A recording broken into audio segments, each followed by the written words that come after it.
எங்க அம்மாவும், அப்பாவும் 2 பேர் வேலைக்கு போயிட்டாங்க. அப்ப எங்க பாட்டி தான் என்ன கவனிச்சுட்டு இருந்தாங்க. அப்போ எங்க பாட்டி வந்து, அ "நடிச்சா பைசா கிடைக்கும்." அப்படின்னு பக்கத்துல இருக்கிறவங்க சொன்னதுனால, அந்த ஒரு இதுல வந்து அத பத்தி பின்னாடி என்ன நடக்கப் போகுது அப்படின்ற ஒரு விளைவு தெரியாத குழந்தைய கூட்டிட்டு போய் நடிக்க வச்சது தான்.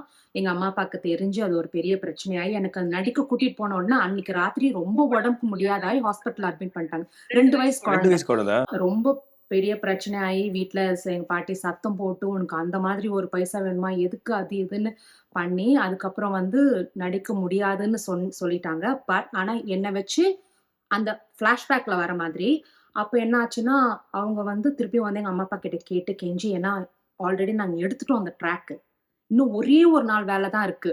அது முடிச்சு குடுத்தா தான் முடியும். இல்லன்னா எங்களுக்கு பெரிய லாஸ் இருக்கும்னு சொல்லிட்டு, அப்படி ஆரம்பிச்சது தான் என்னோட அ இந்த மூவி இது. கரியர் எப்படி ஆரம்பிச்சது நாயனுக்கு தாசன்? முன்னாடி ம்ஹ்ம். அப்படிதான் என்னோட கரியரே ஆரம்பிச்சது. எனக்கு தெரியாதயே. தெரியாம என்னோட நடிக்க எங்க வந்துட்டீங்க. அம்மா, அப்பாவோட சம்மதம் இல்லாதயே.